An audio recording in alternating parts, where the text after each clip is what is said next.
Well, hello. This is Karin Zoe Lee, and you're listening to Lotus Moon Productions. Welcome to the Wrastlin Wrantz project. Whatever the promotion, we're here to learn and discuss. So sit back, relax, and enjoy the next 45 minutes of wrestling discussion with your host, Shugo Hanasaki. Welcome back to the Wrastlin Wrantz project. Apologies to everyone. We have not had many wrestling episodes, but that is okay. We're going to be starting to make up for them over the next few weeks. James will be taking some time off as he has become quite busy with work, but Wrastlin Wrantz will be here and waiting for him when he gets back. Shout out to him and his loved ones for all the hard work he is doing during these crazy times over in the UK. But today we're going to be talking post AEW Dynamite, aka Blood and Guts. And today I have my partner in crime, Arty. How's it going? And I have Travis here from a few episodes ago, or it's been, I think you helped out with the predictions there not too long ago. Yes, that is true. Yeah, and then we have a pay-per-view coming up at the end of the month, which is Double or Nothing.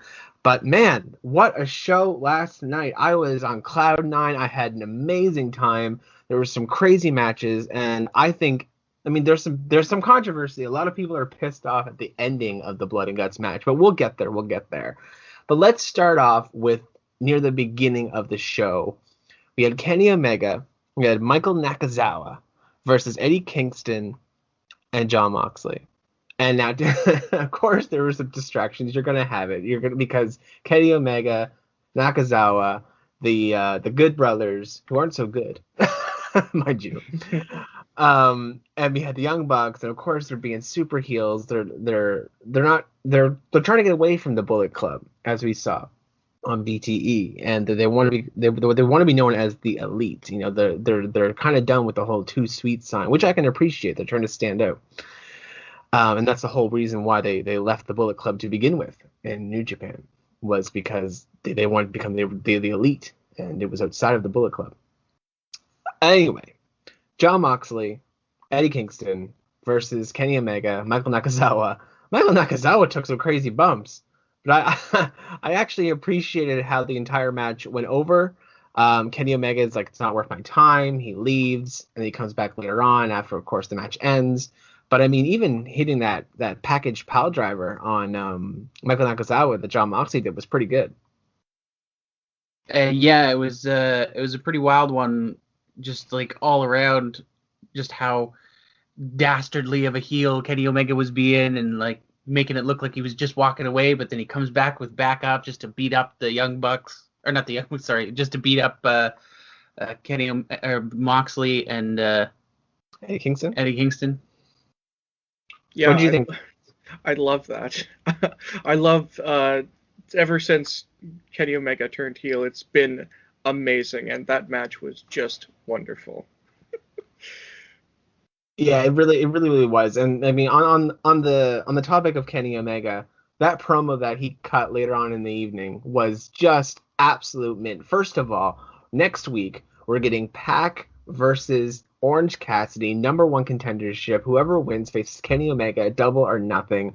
I mean, Pac versus Kenny Omega, we've seen it before. If we see it again, is it going to be bad? No, it's going to be great. It's Pac versus Kenny Omega, and it's going to be in front of a full crowd of 5,500 people. Daly's Place will be full, which is controversial in itself because of the whole pandemic thing around the world. What do you guys think about the full crowd? First of all, well, I'm not super comfortable with it personally, just because we're already seeing, a visible number of people not following the rules already in the crowd. Mm-hmm. So I highly doubt there's going to be any change in that when they fill the place. Yeah, I wouldn't want to be in that crowd, first of all. And for two, I don't see how they can fill the crowd but still maintaining the social distancing that they're supposed to. Yeah, it's uncomfortable for me at times. Like, I try to tune it out. I try to be part of the show, right? I try to really focus on what's going on inside the ring. But when you see the audience, every time they have a clip that shows the audience, there's always a huge amount of people. And it's becoming more and more frequent that you have just some people who have the mask underneath the chin. So why is it even there to begin with? You're cheering, first of all. You're like, yeah, all your breath going out into the air. No one wants to smell your breath. but second of all, there's people who don't even have a mask on. Like, I understand, again, if you're taking it off to have a drink or have a bite or whatever you're eating at the time. But, I mean, I wish they were doing it like they were doing it in New Japan, where you're told to sit there, shut up, know your role. Essentially similar to what The Rock used to tell you back to 20 years ago, know your role. Pick a lane. But when it comes to, like, when it comes to New Japan, they're told to sit there and clap. They're not allowed to cheer. They're not allowed to stand up. I mean, they can bang their feet if they want to, but there's no cheering. And you have to sit there, being, pretty still. And everybody has to have a mask on. Everybody in that crowd.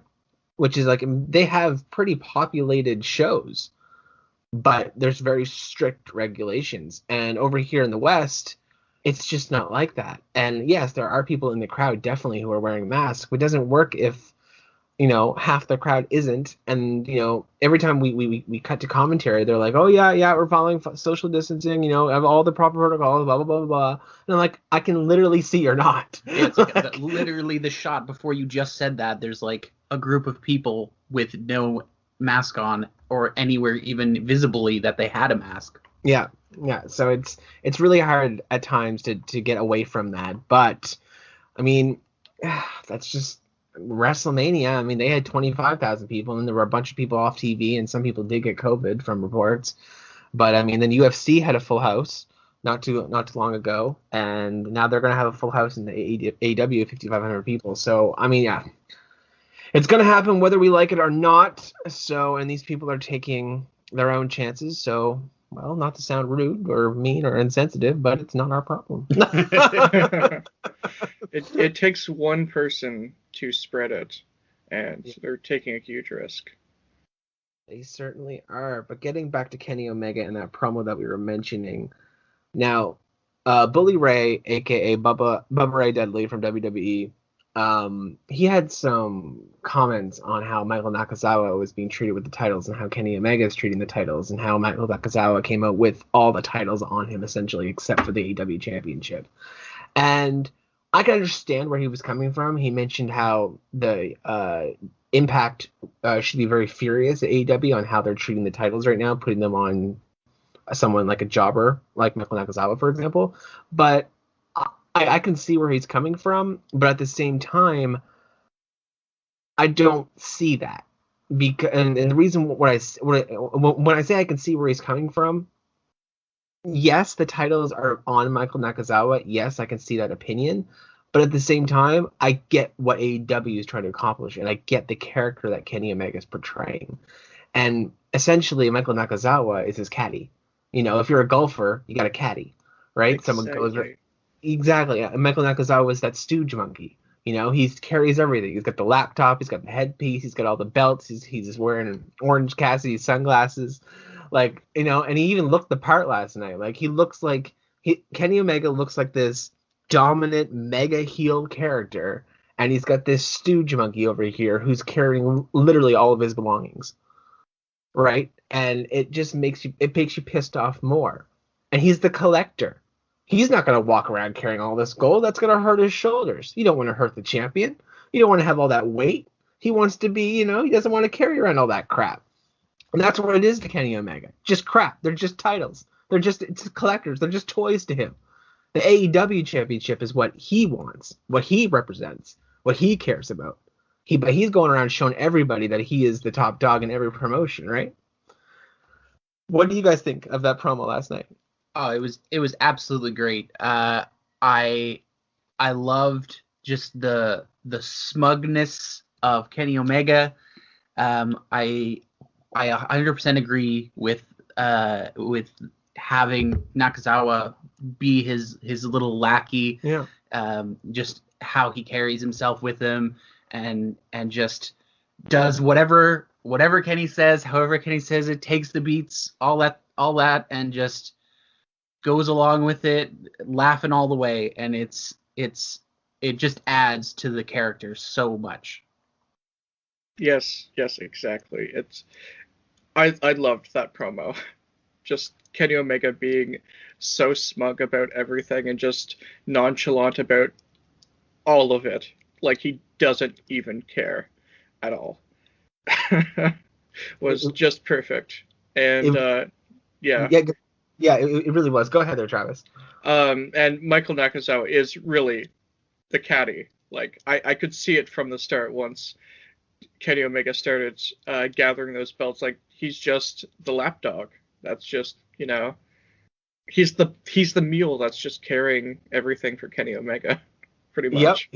Yep, that's it. That's exactly it. And I mean, I mentioned this to Arty last night when we were watching, and I was like, people were getting mad, and I was like, that's the whole point. Kenny Omega, there's places in wrestling where, a heel does a heel thing, and it's just like, oh, that's not really part of this, it's not a good thing to do, or it's a heel tactic, but it's not the right place, it's not the right timing, or it's not the right execution.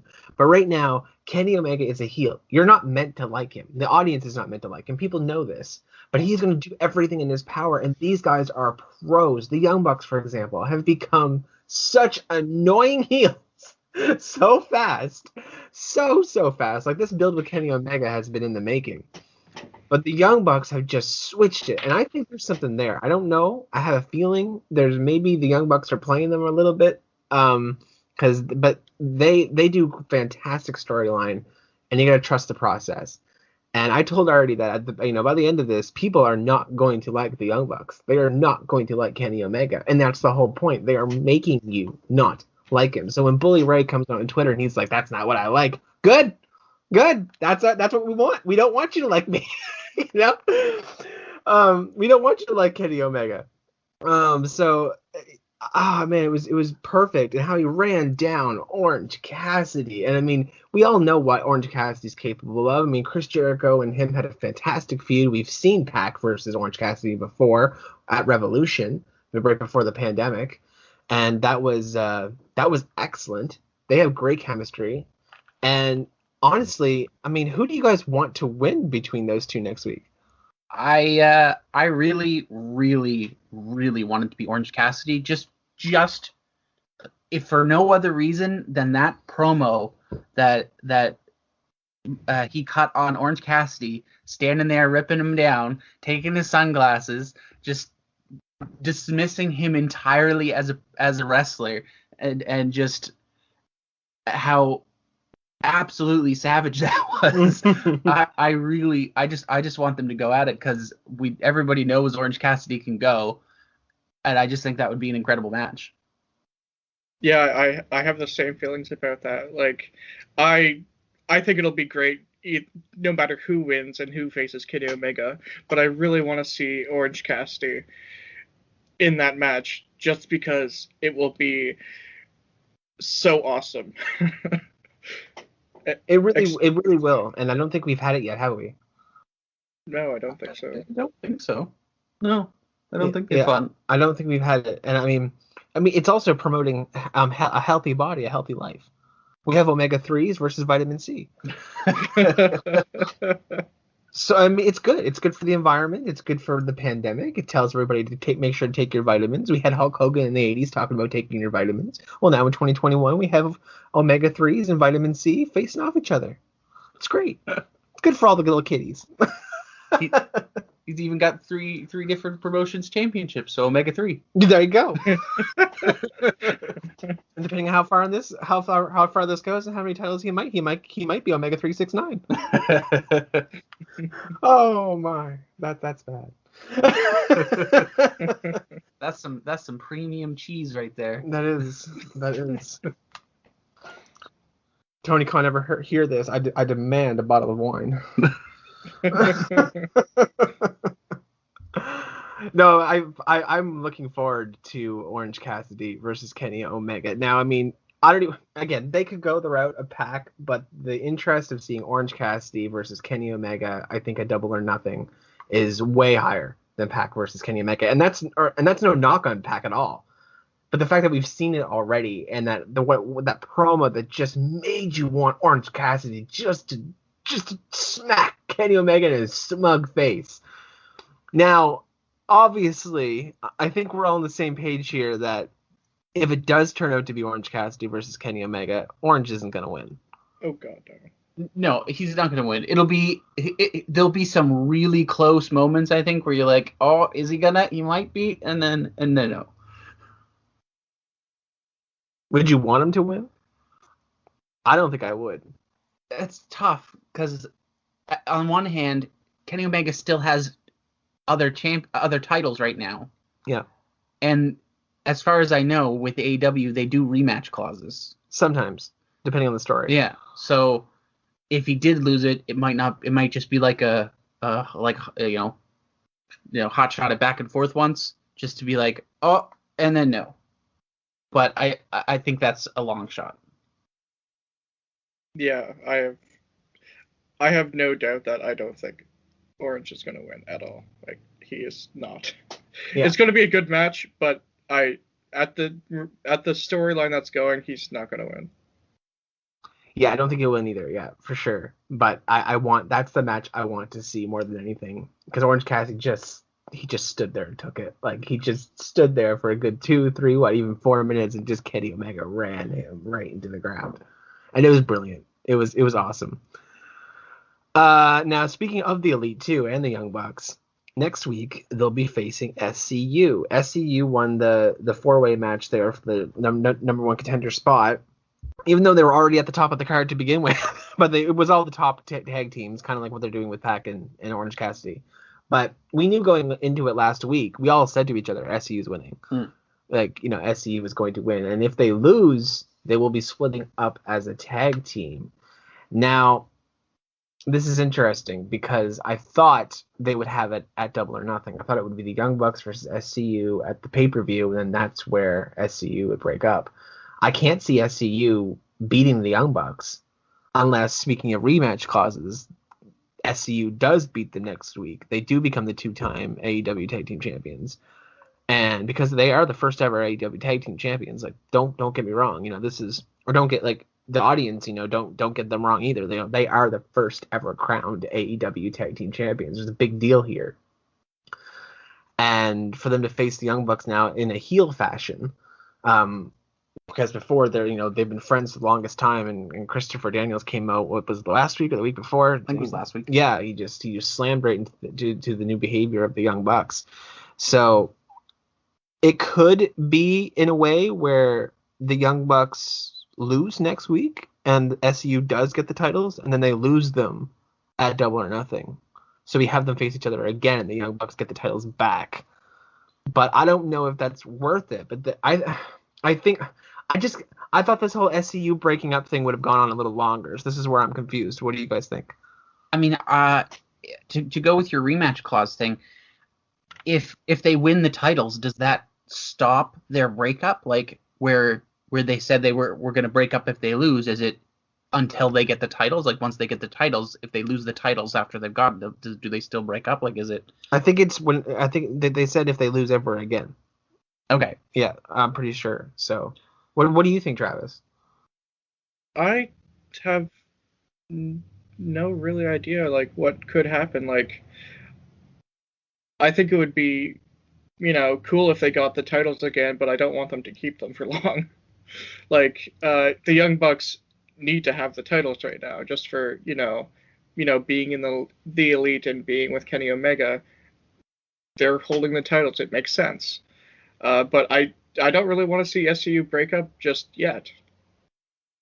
I think there's going to be some sort of shenanigans I think that the match will end. This is where shenanigans come into place, because you don't want to see this tag team break up just yet. And I think the falling out will be at Double or Nothing. I think that's when we're going to get the Young Bucks with SCU in full fashion, where we're going to have a clean winner.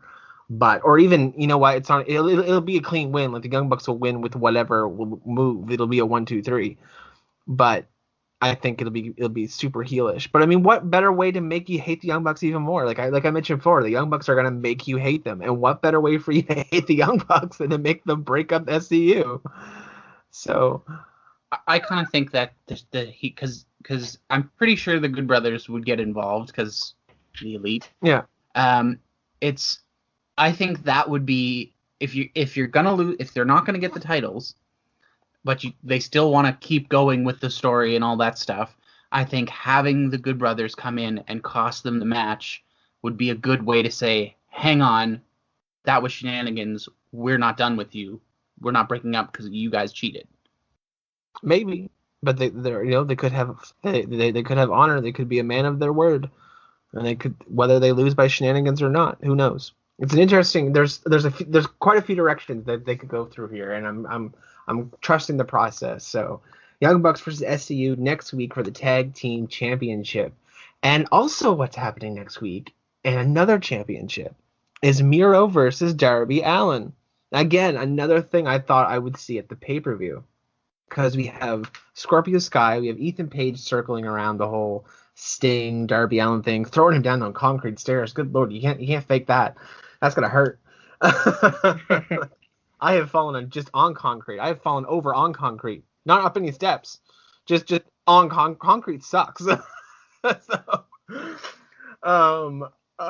yes, I mean, Miro, very, very good with this promo work, and I mean, Miro's insane. I don't want Miro to lose. See, this is the thing. I want Miro to be so dominant just because of everything that happened to WWE and how talented Miro truly is, and his former Rusev character. I want Miro to become a champion. And if that's the world champion, if that's the TNT champion, I want him to get it at least soon. And right now, I think if Miro wins the TNT championship right now from Darby Allin, it actually opens, because I don't think Scorpio Sky and Ethan Page are going for the TNT championship. They just want to beat the hell out of Sting and Darby Allin. Yeah. So I think that opens up that personal feud, and then also opens up another feud with the title. You know what I mean? Yeah. Like, I think there's some, and don't quote me on this. I think there might be, was it Kip Sabian that was injured? He's going to be. Yeah, he was injured, and then they wrote him off because of the whole thing with Miro.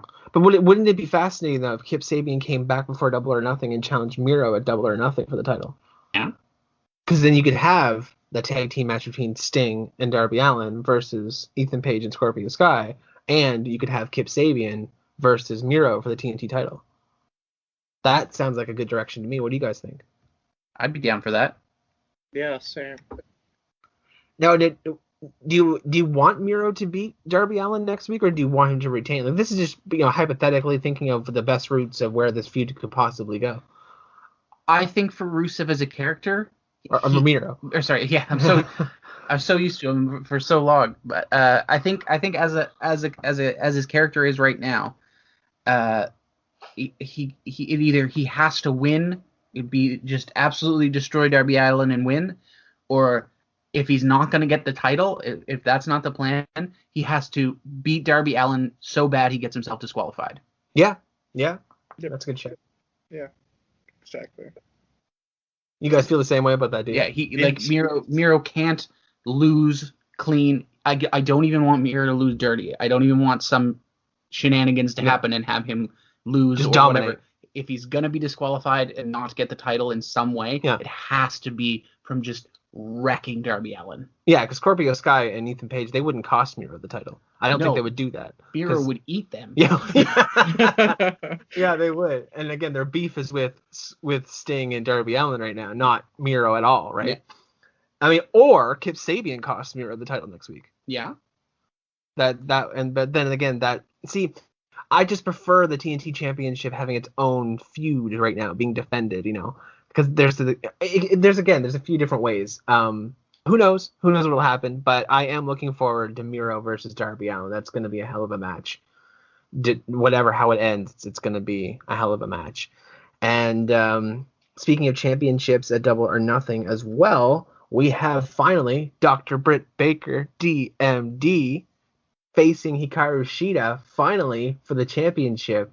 Now, the question is, Arty, do you want Britt Baker to beat Hikaru Shida to become your champion? That's another instance where I think for her character and what she's been doing and how she's been acting and all this, I kind of think she has to win. I'm not 100% sure she's going to win, but I feel storyline wise, it would be negative for her as a character to lose. And Hikaru Shida has had the title and has been a good champion for a while now.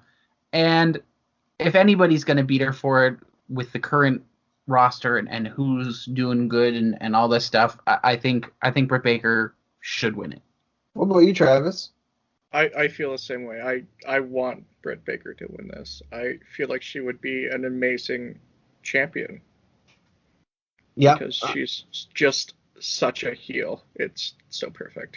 Yeah, and this is a case and scenario where you want Dr. Britt Baker to win at whatever means necessary. You want her to scratch and claw and cheat and you just want her to piss you right off and walk out of Double or Nothing with that title going, how did that match end? Poor Hikaru Shida. No, like you mentioned, Arty, she's had the title for over 200 days, I think now, almost 3. No, yeah. It's been a while. It's been quite a while. And I mean, before, she didn't have enough people to defend it against. But I mean, right off the top of my head, she's defended against Nyla Rose. She's defended against Ryo Mizunami.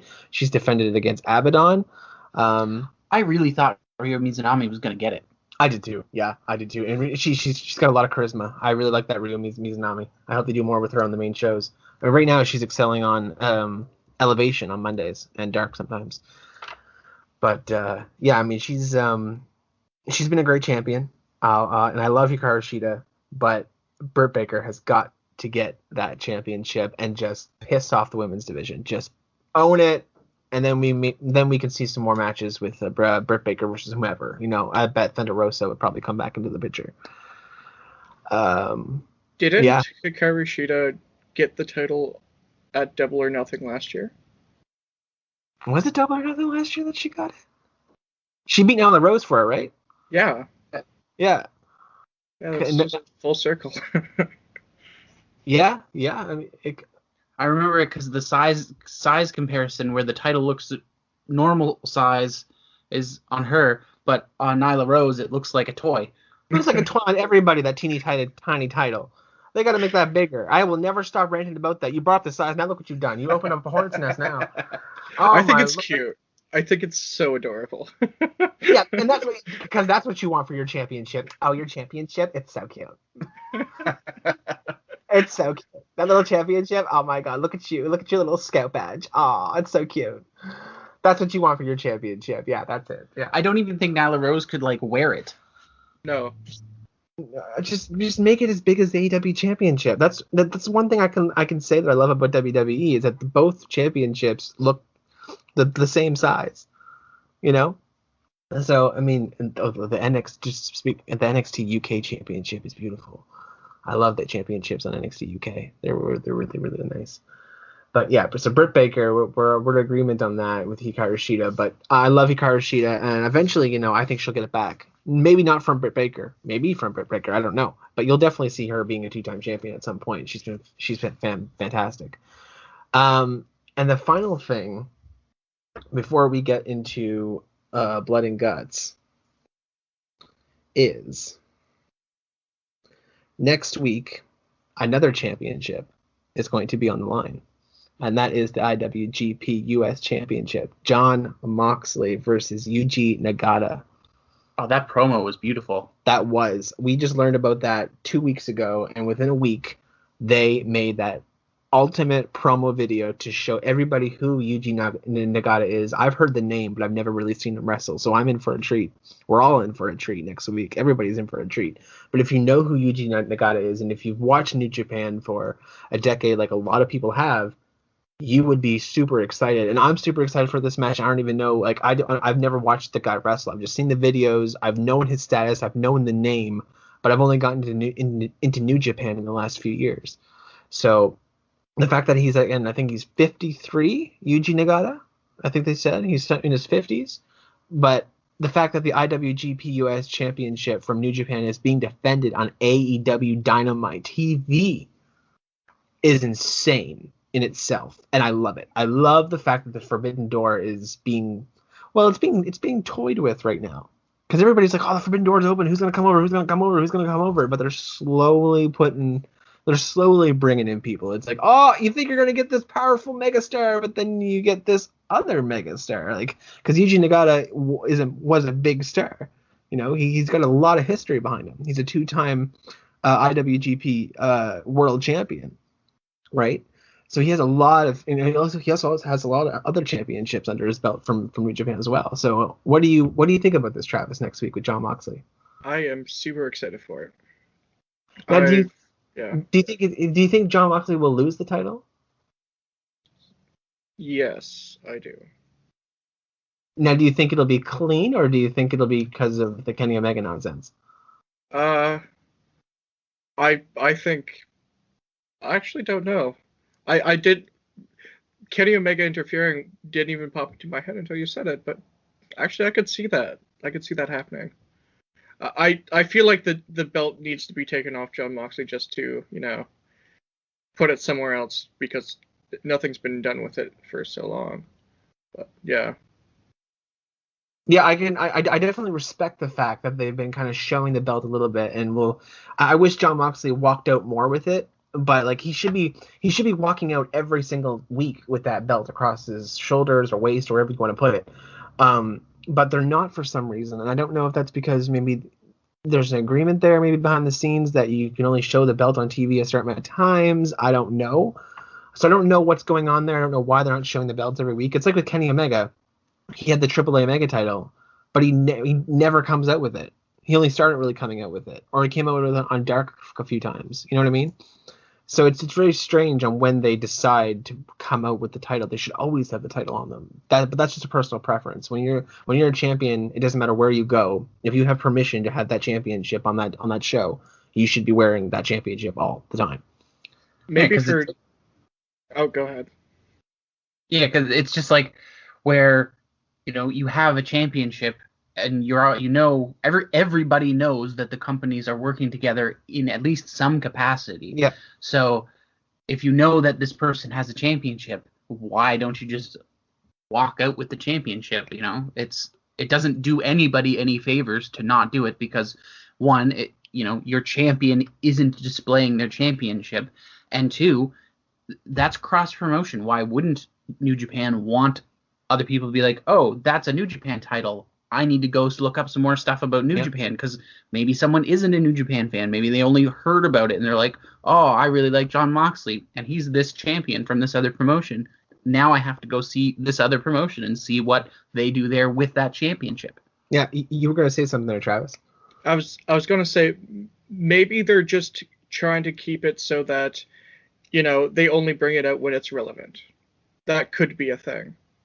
Yeah, and it's kind of looking that way in a sense. And I agree that I think Moxley, unless they have some long-term really good plans of defending that belt more and making it like, if more New Japan people are going to come and challenge Jon Moxley for it, they need to get that belt back to Japan, because it needs to be defended more. It needs to have more stories around it, and Jon Moxley can't be fanning around with Kenny Omega continually while having the IWGP US Championship. It just, and you could kind of argue the same reasoning behind the AAA Omega title. How come more people aren't coming over from AAA and facing Kenny Omega for that title, right? It's kind of been there. He defended it over New Year's, which is a great match. I really enjoyed that. I remember we tuned into that on YouTube. It was for free. Yeah. Kenny Omega, I forget who he faced. Oh my goodness, I can't. But it was fantastic. I really enjoyed it. The fact that he defended it on YouTube. It was right after the Impact pay-per-view. Yeah, we just finished the Impact pay-per-view. We're like, oh, let's just check out the rest of this because it's here. And as soon as we turned in, it's like, bam, there's Kenny Omega. It's like, oh, well, that's perfect timing. Yeah. We caught the last 10, maybe 15 minutes of it. It was really good. But they need to bring more focus to that. But that was 5 months ago almost. Yeah. Like, geez. So we gotta give you could say the same thing about the AAA Mega title. But anyway, wherever they decide to go, hopefully there's some good long-term story booking plans there, and I'm trusting the process because, again, I'm never disappointed. I had a wild time last night. Blood and Guts was fantastic, and let's talk about it. Let's talk about Blood and Guts. Now, the match as a whole, I thought it checked all the boxes. I thought it was fantastic. I thought people, just absolutely smashed it. It was their first. It was for AEW's first Blood and Guts match compared to the NXT War Games or WCW War Games, wherever you want to pull War Games from. It was AEW's first time having that caliber of a match. And like I said, they checked all the boxes. I mean, have people seen better War Games matches or type style War Games matches? That's debatable, right? People getting, oh yeah, this match is better. Oh yeah, this match is better. You know, we've seen 2 different women's matches, 2 different female War Games matches in NXT, which has been great. I mean, the Io Shirai getting into the trash can and diving over, that's awesome, right? That was fantastic, right? We've seen some excellent moments in NXT, but AEW, that's just their first one. They're gonna have more blood and guts matches. It's gonna have more War Games matches, and for a first timer, they showed everybody what they can do and what they potentially can do in the future. What did you guys think of the match? I'll start with you, Arty. I think as far as using the War Games or blood and guts stipulation, like, you know, double ring cage, the whole spiel, I think they did an excellent job at setting it up and the reason behind why it was a thing. Like, it's one thing to just have like, oh yeah, we're doing this because, and here's a bunch of people that are doing it, because there have been War Games / blood and guts style matches where it's just been, here's a bunch of our wrestlers and they're just going to do this because we want them to. Whereas in this instance, it was, they hate each other and now they're in a big cage and they're just going to wail on each other until it's over. Someone surrenders or submits. There's no pinfall, which I really enjoyed. I think that is different from War Games, and don't quote me on that. I could be wrong, but I think there's pinfall in War Games. Yeah, there's pinfalls in War Games. Yeah, I actually preferred that no pinfall. You either surrender, and they used the surrender stipulation to its fullest. They made Sammy Guevara surrender to protect Jericho. What did you think of the match itself, Travis? I loved it so much. I'm actually gonna rewatch it here tonight. Nice. As funny as that sounds, yes. You've seen NXT War Games, right? Yes, I watched it once with you. Yeah. Now you watched both of them, the female and the male. Yes, I did. Yeah. And then, of course, I mean, with NXT has had a practice with this. You know, they've been doing it, I think, for the past 3 or 4 years. But this was your first, like, this is AEW's first War Games match. So, as a person who is, you know, watches AEW, I mean, you definitely appreciated the matches that have come out of takeovers. I mean, takeovers are never a disappointment. They're awesome. They've always been good. But I mean, I'm not asking you to compare which War Games matches were the best, but did it check all your boxes? Like you said, you loved it. You're watching it again. I mean, and it shows you what they can do going forward. Yes, I absolutely loved it. I feel like, you know, this was amazing, but it's just going to get better. And the best thing about it is that there was a story. If there wasn't a story, it would have been pointless. Like, I wouldn't have been invested if there was, like, if they just, you know, threw a random bunch of people in the ring and told them to fight. That would just be pointless. But because there was that feud, because honestly they were just fighting pretty much to the death, you know, blood and guts, it was amazing. Also, one of the things that were different about it was that, but this blood and guts match, it had a roof. The War Games matches don't have roof. They don't have a roof. That's why Io Shirai, jumped off with the trash can and she went through, right? So that's another element of you get to fight on top of the cage. Everybody likes that. It's classic Hell in a Cell stuff from WWE, right? You fight on top of the cage. It's a brilliant image. I mean, you see Chris Jericho giving the walls of Jericho to MJF on top of the cage, or you see MJF using his finisher, you know, the salt of the earth on Jericho on top of the cage. It's a great image. Everybody's fighting below, but we're focusing on Jericho and MJF on top. So, I mean, I think, like I said, I mean, I have no problems with it. Was I entertained? Yes. Was I loving it? Yes. I mean, was it the greatest blood and guts match? I mean, it was AEW's first blood and guts matches, and the storyline was great. So it did everything it needed to do. I mean, has NXT done crazier things within a War Games match? Yes, they have. But their first match, their second match, their third match, they have female blood and guts matches. Maybe next year we'll get 5 females versus 5 females, right? It's unfair to compare blood and guts to NXT War Games, I think, in full fashion because of the amount of War Games matches NXT has had, and they've involved the women's division, and there's also different stipulation. and it looks different, right? Different roof. You can't win by pinfall. I mean, we've seen some crazy things. Like I think it was Adam Cole who did the sunrise. Oh my goodness, I can't remember it. But he did it from the top of the rope to the table or something like that. He absolutely killed himself. It was insane. And you know, we just got some chairs in there. We got forks in there. We got some just odd things. But and that chair shot. Oh, that came from Sean Spears. But I mean, we didn't need all of the tables. We didn't need all of this crazy crap. Like, you know, there was a great storyline behind it. Yes, there were some weapons, but we didn't need all that crap. They beat the holy hell out of each other, and they used that cage. I mean, I don't know. I didn't know I did, but I think I needed that fork. That was great. Yeah. Sticking a fork right in MJF. I mean, who doesn't want to do that? Exactly. Now, the controversial ending that everybody keeps talking about is, first of all, the match ended before this happened. So the match itself checked all the boxes. I think MJF saying, you know, I'm going to kill, you know, Chris Jericho, essentially. I'm going to shove him off here, and he's going to die anyway, or he's going to be severely injured, or you surrender. So they went with the emotions, and I appreciate that. I really, really do. And then Sammy Guevara, best friends of Chris Jericho, and he said, no, stop the match. I surrender. You know, you're protecting Chris Jericho. You don't want him to go off the top of the cage. And of course, you knew MJF was going to throw him off regardless of what Sammy was going to do. You knew it. You just know who MJF is. But the controversy is how Chris Jericho landed. And this is what I have to say about that before I ask you guys your opinion. If you guys think it was a crap ending, or not crap ending, just a crap post spot, let me know.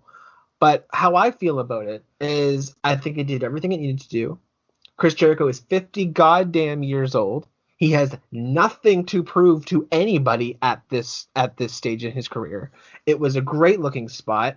I mean, was it steel that, you know, the commentary was going on about? No. You know, obviously it was a bad camera angle. I can see where people are coming from with that. But at the same time, let's take a trip back a few months. How many people were bitching and moaning to Tony Khan, to AEW, to Matt Hardy, to Sammy Guevara about Matt Hardy's fall on the concrete when he hit his head? Everybody was saying, oh, it's a bad workplace. Tony Khan doesn't care, blah, blah, blah, blah. They were roast, bitch, moan. You couldn't please them. And, you know, Matt Hardy wanted that spot. He decided that spot. It was Matt Hardy's decision. Even his wife went on Twitter and was like, you know, bitch, moan. But Matt Hardy chose to do that spot. Could it have been executed better? Yes, and people had a right to their opinion, and we all have a right to their opinion. But now, AEW does the opposite. They're safe with their wrestlers. They're super safe. I mean, yes, they could have just kept the camera angle looking up at MJF, and that would have, you know, kept the illusion intact. But at the end of the day, we got to remember wrestling is choreographed, and at the same time, it didn't affect the match quality. It didn't affect anything. Chris Jericho looked great, like he in that pile of rubble and that pile of wood, whatever. I mean, they took some serious crazy bumps within that match itself. And again, at the end of the night, after Kenny Omega's promo, after the Young Bucks, and after SCU winning, and after, you know, John Moxley and Eddie Kingston, what's happening next week? Britt Baker facing Hikaru Shida, Double or Nothing. The entire night was just absolutely so much fun. But the controversy. What do you think about how Chris Jericho landed and the camera angles behind it and all that stuff? Because I mean, you can pick at it, yes. You can. Anybody can pick at anything, but I mean, we'll start with you, Arty, first. What did you think of it? I mean, when I'm 50 years old, I would not be throwing myself off of something that high onto anything. Nope. Yeah, sure, it was padded, but those are still, you know, obviously it wasn't very thick metal on top of some thin wood, so it was, you know, visually looked hard, but obviously it was designed to absorb the impact. Yeah. But he's 50 years old, falling. That must have been 20 feet plus. Almost, at least, maybe 15, 20 feet. Yeah. Yeah, like straight back. No thanks. I'm good. I'm not gonna. I mean, Darby Allin does it all the time, but Darby Allin's rubber. Yeah, it's just. I'm. it looked great, and it's wrestling. No one in wrestling is gonna actually throw someone off of something that high onto solid anything. Well, You're gonna go through. well, hold on. There is Mick Foley. Well, he doesn't count. He's not human. There is Mick Foley, the Undertaker. I mean, we don't really do those spots. Or Shane McMahon. You know, you get thrown off the stage. But he goes like, but you're still landing on like a table or something that can absorb some of the impact. And also, before you continue on with your opinion, just to shout out, Mick Foley is gonna get shots in his legs almost every day to walk. Yeah, and he doesn't have an ear. So I mean, just like I said, like, oh yeah, he's taking the hard bumps, and his body has literally paid the price. Hardcore, like he's a hardcore legend for a reason. Yeah. So, and it's just, I would love to be, if I am half as athletic as he is when I'm that age, I'll be happy. but other than that, no, visually it did the trick. Like you knew when MJF was saying, "Oh, surrender or I'm going to push him off," you knew if they surrendered, he was going to push him off anyway. Yeah. And it's just, the match was amazing. It fit MJF's character. Cut him some slack. He's 50. Exactly. And before I ask you, Travis, about your opinion about the ending, people gotta understand one thing. All those NXT War Games that people are comparing this was on live TV. This was free. I mean, if you're on Fight TV, you're paying $5 a month, which is fine, you know, whatever, $6 a month with whatever. But this was live TV. If you're paying for cable, whatever, TNT Championship, or not TNT Champion, but on TNT, this was live. You're not paying $20, $30, or $9.99 or $10 a month, or you know, whatever, WWE Network or Peacock price, whatever's going on. You're not paying pay-per-view quality money to watch this. They did everything they possibly could on free television. You have no right to complain. You know what I mean? Like, this is what I mean. It's like, oh yeah, Blood and Guts didn't compare to NXT War Games. It's like NXT War Games is on. You gotta pay for that. So if you're gonna pay money, we're gonna put on a little bit better of a performance. This was free. Shut your mouth. Just so many people entitled. But anyway, Travis, what did you think about the ending? Did you like it? Did you hate it? I liked it. Personally, I think I would rather have them, you know, fall onto something that is more softer, so they're not like written off for the rest of their career. Personally, that's how I feel. I would rather them, you know, fall onto something that looks hard but is not, than, you know, falling on something hard, breaking a bone, and not being able to wrestle ever again. Yeah, I mean, there were some serious issues there with Matt Hardy. There were some serious scares when he hit his head on that concrete from that length from that height, right? Yeah. So, you know, it could have gone really, really bad had they, you know, they were just trying to be safe. And again, free television. I didn't think that was a bad camera angle at all. I like everyone knows, like, you know, the tables break easy and stuff like that. They're not like solid. So how does that make it any different? Exactly. And I mean, were you entertained, Travis? Yes, I was. Did you have a good time? Yeah. Loved the whole thing. Yeah, it checked all your boxes. And that's just it. As long as it checks all your boxes, you walk away entertained.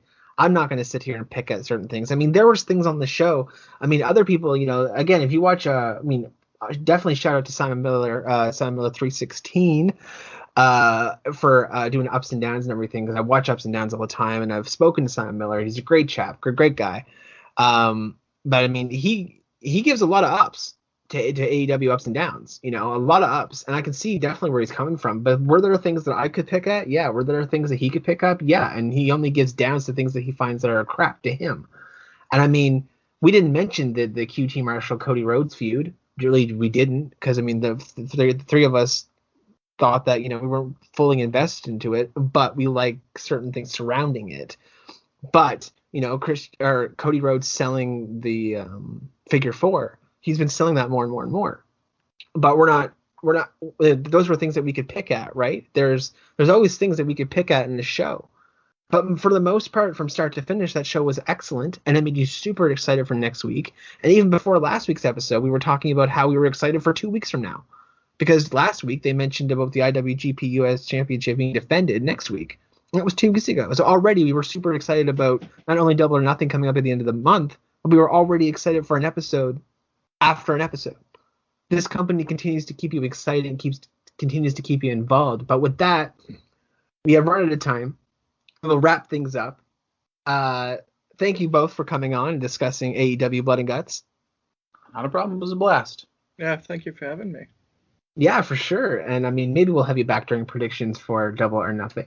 We'll see how that goes. We'll see where things are at the end of the month. But for now, thanks to everyone who continues to listen to the podcast. If you want to hear your voice in here, join Arty, join me, join Travis, join anybody. Simply send me a PM on any of my social media. You can find all of our socials at SoundCloud under Lotus Moon Productions, Facebook under Lotus Moon Productions, Twitter under Lotus Moon Prod, Lotus M Productions on Instagram for the independent music side of things. I'm going to be having an interview with Power Rob in the next week and a half. And then at the end of the month, I'm having synthwave artist Liam Leon. So check those out for sure. And I just finished having a podcast with synthwave artist Yota last month. So be sure to check those out. And don't forget about our YouTube under Lotus Moon Productions as well. So with all of that nonsense, with all that ranting, Wrastlin Ranting, this has been LMP Wrestling, and we are signing off.